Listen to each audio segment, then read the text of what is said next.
Bonjour à tous, j'espère sincèrement que tout va bien chez vous. Je commence, alors soyez indulgents s'il vous plaît.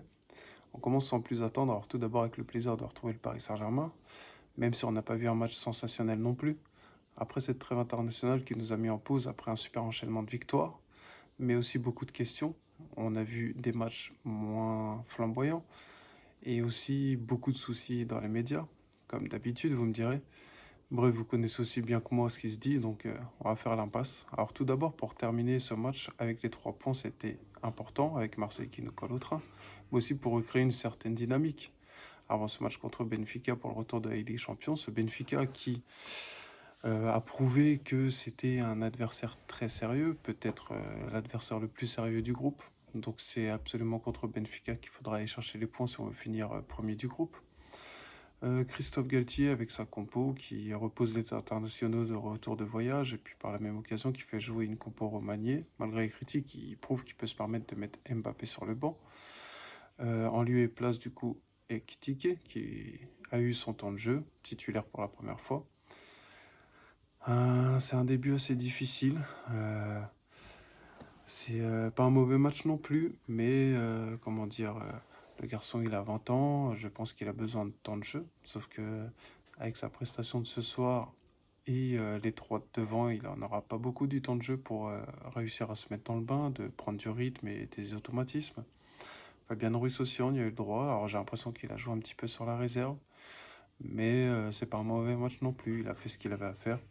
Pour ce qui est du terrain, on a eu droit à un match un peu haché par moments, sans une pluie de carton, heureusement. La défense qui a été assez fébrile. Euh, il y a eu plusieurs moments où c'était très friable, malgré qu'on n'ait pas concédé beaucoup d'occasions. Alors heureusement, parce qu'on réussit à prendre un but sur si peu d'occasions. Et il faut dire aussi que l'absence de Verratti nous porte préjudice. On le ressent malheureusement à chaque absence.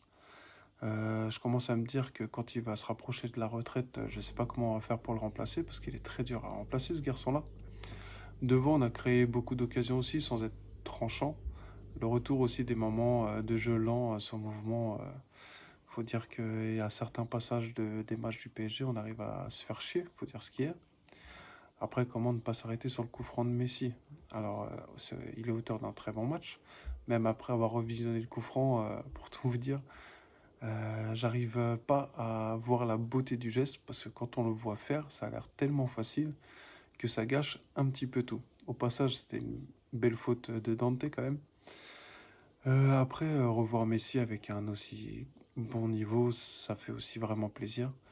On voit qu'il est bien physiquement et mentalement. Il a un très beau jeu de passe, une très belle vision de jeu qu'il a réussi à retrouver. Après, un petit mot sur Neymar qui n'a pas staté certes ce soir, mais qui fait un très bon match aussi, hein, pour ma part. Euh, Donnarumma qui lui fait un bon match aussi, mais qui envoie des bons pavés aussi. Il n'a pas changé. Nice de leur côté. Ils étaient bien organisés, ils ont montré un bon visage malgré leur méforme depuis le début de saison. On sait tous que contre le PSG, on ne fait pas le même type de match. En deuxième mi-temps, vient l'égalisation dès le début de la deuxième mi-temps. Hakimi qui a du mal aussi à revenir des vestiaires, il a du mal à se remettre dedans. Euh, Franchement, pour Hakimi, ça a été un match assez compliqué dans sa globalité. Ensuite, le remplacement au bon moment, pour moi, Mendes et Mbappé, ça cavale hein, pour jouer sur la défense et sur le moral de l'adversaire. C'est quand même important. Galtier, c'est, je pense, bien joué là-dessus. Le mental après l'égalisation est important aussi, hein, ça c'est un très bon point pour le PSG. Mendes qui montre qu'il est au-dessus de Bernat, hein, c'est pas une surprise, mais la sortie de Bernat, l'entrée de Mendes, je trouve que ça change quand même pas mal de choses. Bernat, il fait pas un mauvais match non plus. Il a réussi à se connecter avec Neymar. Neymar a fait beaucoup d'efforts pour jouer avec lui, mais c'était pas exceptionnel non plus. Sanchez qui rentre et qui se reblesse, par contre, je pense qu'il n'y a rien à ajouter là-dessus. Et vient le but de Mbappé, alors non titulaire, mais remplaçant, et je pense que son entrée, ça va lui faire du bien parce qu'il aura réussi à se prouver à lui-même qu'en très peu de temps de jeu, il arrive à stater, il arrive à être décisif. Une entrée de patron. Il a amené beaucoup de mouvements aussi. C'est pas mal pour un attaquant qui joue pivot, hein. Pour finir, un point positif, un point négatif. Alors, point positif, je veux dire, sans les cartons jaunes sur les joueurs qui avait ce risque-là derrière la tête, c'est un point positif parce qu'on n'aura pas de suspension contre Marseille, contre l'OM. Et le point négatif, je trouve que notre jeu n'est pas assez diversifié. En début de saison, on était dangereux dans tous les domaines du jeu. Que depuis un certain temps, je trouve que on n'arrive plus à se diversifier, on n'arrive plus à être dangereux. C'était un très très bon point d'être dangereux dans tous les domaines. Alors, en profondeur, sur les coups de pied arrêtés, on avait vraiment une grande diversité de jeux. Bon, il y a du travail. En attendant, on se retrouve pour un match Benfica-PSG. Je referai un avant-match. On se retrouve à ce moment-là.